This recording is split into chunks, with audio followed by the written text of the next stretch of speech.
Bismillahirrahmanirrahim. Assalamualaikum warahmatullahi wabarakatuh. Alhamdulillahi rabbil alamin. Wabihi nasta'inu ala umurid dunya waddin. Ashhadu an la ilaha illallah wa ashhadu anna Muhammadan abduhu wa rasuluh la nabiyya ba'dah amma ba'du. Pada hari ini saya akan memberikan tema tentang pengaruh media sosial terhadap emosi anak. Seperti yang kita ketahui tentang emosi, itu hanya tidak dengan lingkup marah saja, tetapi emosi ini banyak sekali, seperti ada kesedihan, adanya kemarahan, adanya ketakutan, adanya rasa malu, adanya rasa sombong, berbangga diri, kemudian iri hati, juga berdengki dengan orang lain, kemudian rasa penyesalan yang sangat mendalam, kemudian cinta yang berlebihan, rasa cinta, ya, dan kemudian istilahnya adalah benci. Nah, itu adalah sebagian daripada emosi. Nah, jadi kalau misalnya kita tidak bisa membendung emosi kita, itulah dia sekilas tentang emosi. Nah, bagaimana tentang anak yang mana dia hanya bermain gadget saja, bermain HP saja, karena ada sesuatu sebab dan akibat. Sebab dan akibat. Apa sebabnya? Sebabnya tidak ada waktu luang. Ayah sibuk bekerja, ibu juga sibuk bekerja. Bahkan ibu yang tidak bekerja pun di rumah sibuk dengan handphone, ataupun sibuk dengan tetangganya, sibuk dengan aktivitasnya di rumah. Walaupun bekerja ataupun tidak bekerjanya sama. Nah, jadinya anak sukanya bermain HP. Nah, ketika ibu di rumah, apa yang dilakukan? Ketika itu ibu suka cuekin anak di rumah. Orang tua sibuk dengan HP, kemudian atau orang tua sibuk dengan kesibukannya sendiri. Nah, contoh ketika anak ingin dibacakan buku cerita, contohnya seperti ini, buku cerita, tapi orang tua sibuk, tidak bisa mencuekinnya. Ketika anak berbicara, orang tua sibuk dengan HP-nya sendiri. Nah, ini akhirnya anak menjadi jenuh, merasa kesendirian, lonely, sepi. Akhirnya ketika ibu yang tidak bijaksana memberikan HP, maka disitulah awal kehancuran pada anak. Nah, tapi dengan HP ini kita juga tidak melihat jangan melihat sesuatu yang negatif. Banyak juga sesuatu yang positif di situ. HP, laptop, ya. Apa sesuatu yang positif? Sesuatu yang positifnya adalah anak jadi pintar bahasa Inggris, kemudian anak jadi lebih kreatif dalam bidang tertentu, lebih up to date. Nah, itu ya, anak yang selalu diberikan HP dan laptop yang betul-betul disalurkan pada bidang terbaik, menjadi penyaluran yang positif. Oke. Jadi,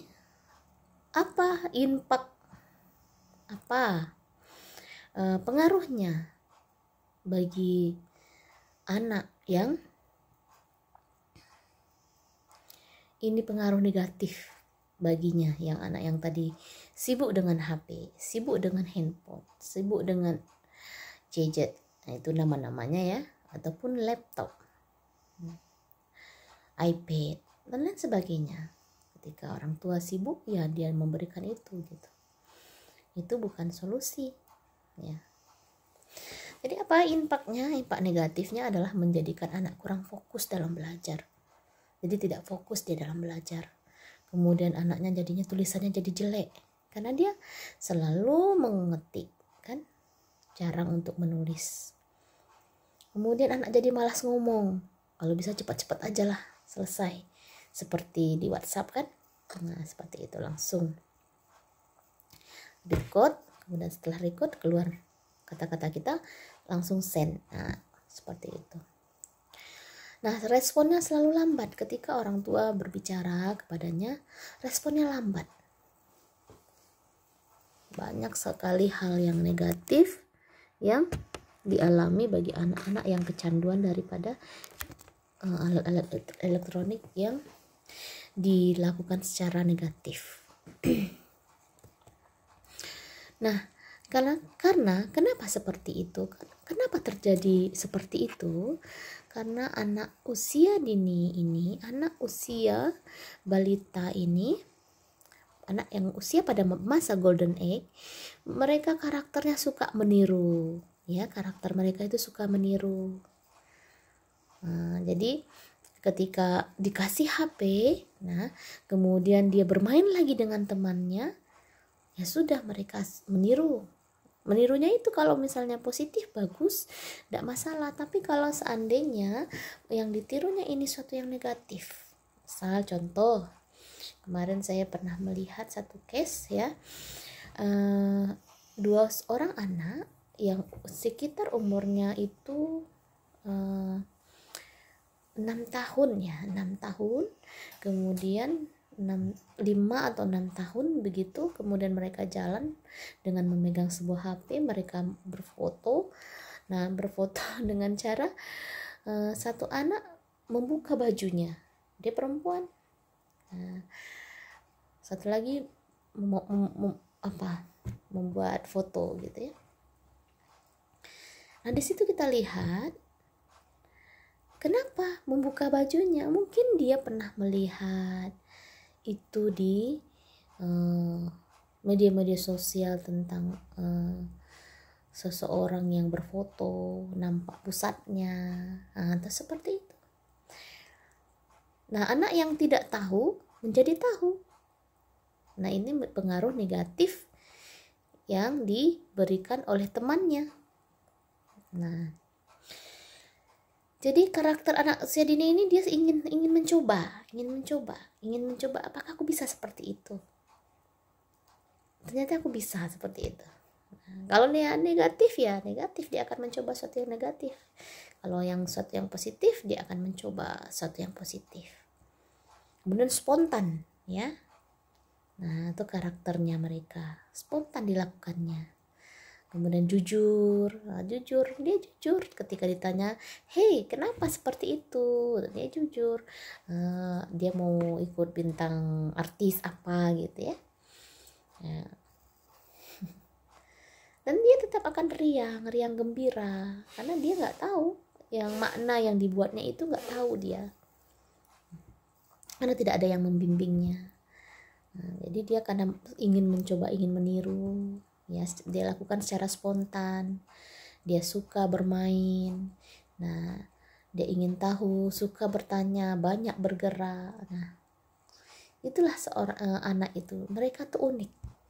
Nah, setiap anak itu unik, ya. Nah, bagaimana kita mengarahkan seorang guru ataupun seorang orang tua itu mengarahkan keunikan mereka itu menjadi hal-hal yang positif. Nah, seperti itu. Jadi apakah anak ini boleh atau tidak boleh memegang gadget, laptop dan lain sebagainya? Boleh, tapi dibatasi. Nah, ketika kita membatasinya, ketika ia bermain, kita juga ada di sampingnya. Kita membimbing, kita mengatakan, dan kita memberikan peraturan-peraturan padanya, yang mana kita pun konsisten untuk melakukan peraturan tersebut. Nah, jangan kasihan gitu, ya. Nah, kasihannya ini akan membodohi anak, akan membuat anak tidak bertanggung jawab, akan anak memiliki sifat dia tidak mau bertanggung jawab dengan apa yang dilakukannya. Baik, sebelum Anda memberikan fasilitas media sosial pada anak, harus adanya perancangan awal. Ajak anak dialog, sentuh dengan kasih sayang. Nah, supaya apa? Dia tidak kehilangan kontrol dirinya. Dia mempunyai self control. Itu dia pandai mengontrol dirinya. Oh, saya nggak boleh nih bermain gadget 2 jam misalnya, seperti itu.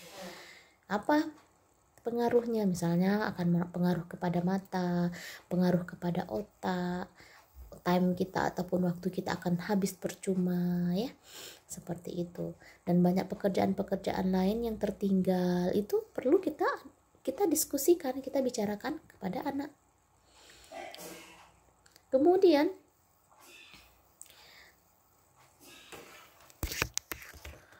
jadi bagaimana lagi selanjutnya, ialah menilai citra dirinya. Nah, ajar anak untuk dapat menilai citra dirinya, image of self. Ya, jadi menilainya secara apa? Menilai secara positif, ya, jangan menilai secara negatif.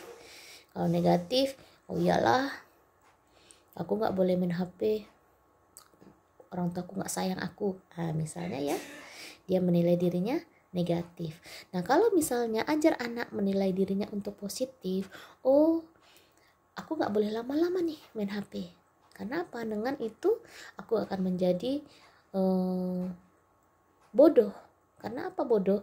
Karena aku tidak pernah baca buku lagi. Aku nggak pernah lagi belajar dengan baik. Nah, ajak anak diskusi ataupun ajar anak untuk dapat memiliki kecerdasan untuk menilai dirinya sendiri secara positif. Kemudian ajak anak kembali memiliki rasa percaya diri. Percaya diri ini namanya dalam psikologi adalah self esteem. Ajak anak, oh dia jadi merasa memiliki rasa percaya diri yang lebih tinggi. Nah, aku bisa tanpa aku melihat Google, aku bisa. Tanpa aku tidak melihat kalkulator, aku bisa. Jadi anak itu semuanya adalah cerdas. Tergantung kita untuk menstimulasinya dari masa golden age. Hanya itu yang dapat saya sampaikan pada hari ini. Mohon maaf, billahi taufik wal hidayah. Wassalamualaikum warahmatullahi wabarakatuh.